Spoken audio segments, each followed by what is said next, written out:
Assalamualaikum warahmatullahi wabarakatuh. Bapak Ibu, perkenalkan nama saya Echa Srianti SPDI. Saya mengajar di SMP Negeri Haukir-Sari, mengampu mata pelajaran IPA dan Prakarya. Selamat pagi semuanya. Pagi. Iya, ini udah penting sekali ya. Baik, anak-anak, sebelum kita mulai pelajaran pada pagi hari ini, kita berdoa dulu, tolong ketua kelas untuk memimpin doa.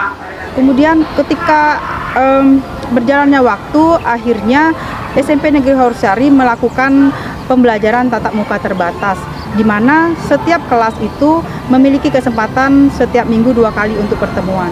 Sebelum kita mulai pelajaran, seperti biasa, kita akan relaksasi dulu. Ya. Pernah main games ya dengan ibu ya, tentang seekor cacing dan seekor ular.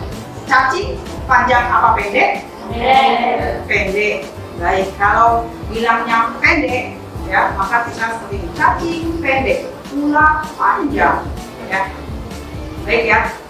Oke, cacing pendek. Kebanyakan siswa kurang aktif dalam daring. Kemudian absen di grup WA itu hanya beberapa orang saja yang hadir.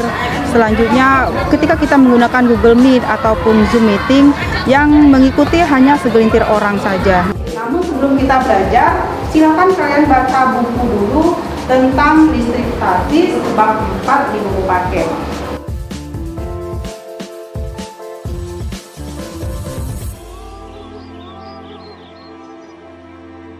Baik anak-anak, saya rasa waktunya cukup untuk membaca buku 10 menit ya. Kembali perhatiannya ke depan. Seperti yang telah kalian baca, hari ini kita akan belajar tentang bab 4 listrik statis. Subbab pertama kita akan belajar tentang konsep dasar listrik statis ya. Tujuan kita belajar adalah untuk memahami apa sih sebenarnya konsep dasar listrik statis. Mengapa kita harus mempelajari itu? Kemudian apa kaitannya dalam kehidupan sehari-hari? Nah, untuk tahu manfaat dari pelajaran ini, maka kita akan pelajari.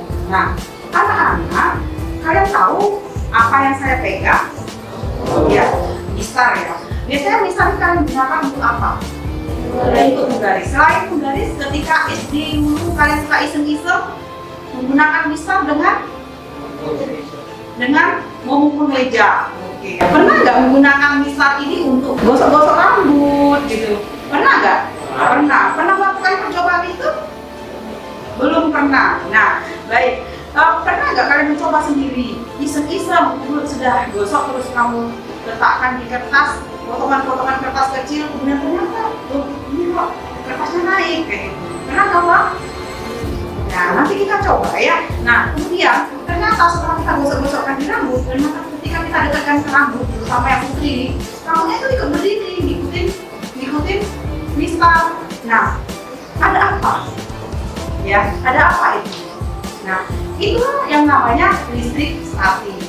Contoh fenomena yang sering terjadi pada listrik statis adalah batang karet keras, ya.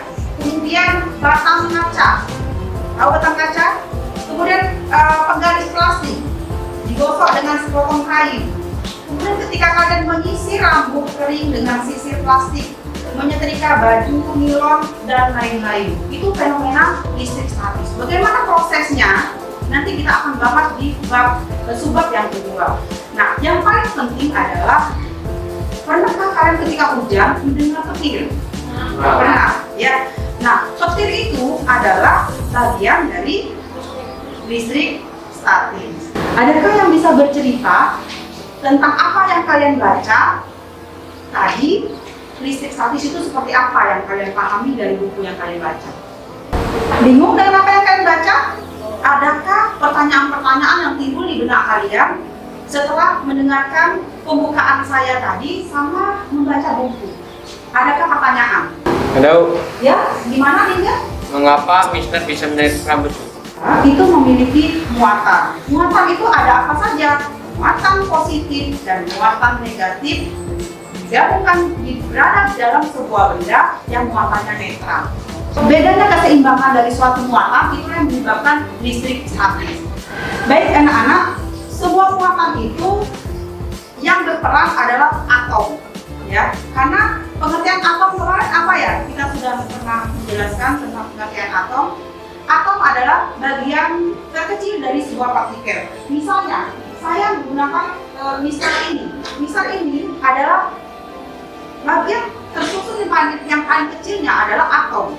Nah, di dalam atom itu ada muatan positif, muatan negatif, dan muatan netral. Atau yang sering kita sebut dengan proton untuk positif, elektron untuk negatif, dan neutron untuk muatan netral.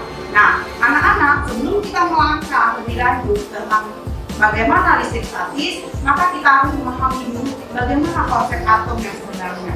Nah, untuk itu silakan buka HP-nya. Silakan kalian install aplikasi Assembler Edu. Setelah kalian install, saya akan berikan kalian sebuah kotak ajaib, ya. Ini adalah kotak ajaib untuk menangkap sesuatu yang luar biasa yang ada di alam. Untuk mengatasi learning loss, maka saya menggunakan satu aplikasi yang saya sebut dengan aplikasi augmented reality, menggunakan aplikasi Assembler Edu, di mana Assembler Edu itu di dalam aplikasi tersebut ada beberapa fitur pengetahuan atau pelajaran yang bisa dipelajari sendiri oleh siswa di rumah dengan tampilan yang sangat menarik. Hal itu akan terlihat ketika di-scan dengan menggunakan kotak ajaib yang saya pegang ini. Dari beberapa siswa yang saya ajarkan pada aplikasi tersebut, mereka merasa tertarik. Kenapa? Karena dia bisa langsung melihat sendiri bagaimana bentuk real dari pelajaran. Pada listrik statis yang berperan penting dalam muatan itu adalah atom, di mana atom yang kita ketahui itu sangat abstrak, ya. Kita tahu bahwa atom itu bagian terkecil dari suatu partikel, namun itu masih terlalu abstrak. Ketika saya menggunakan aplikasi Assembler Edu, itu akan menjadi real karena anak melihat sendiri bagaimana pergerakan atom, kemudian pergerakan elektron dan neutron di dalam inti atom tersebut. Kenapa harus atom?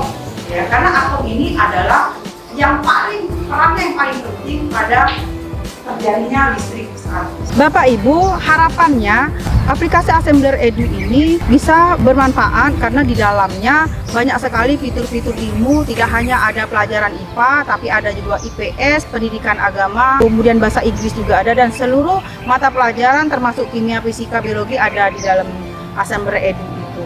Mudah-mudahan aplikasi ini bermanfaat untuk siswa, apalagi di masa pandemi untuk mengatasi learning loss pada siswa. Saya rasa ini saja yang perlu saya sampaikan Bapak Ibu. Mudah-mudahan apa yang saya sampaikan ini bermanfaat untuk kita semua dan juga dapat dikembangkan oleh guru di Musirawas. Dan saya akhiri, Assalamualaikum warahmatullahi wabarakatuh.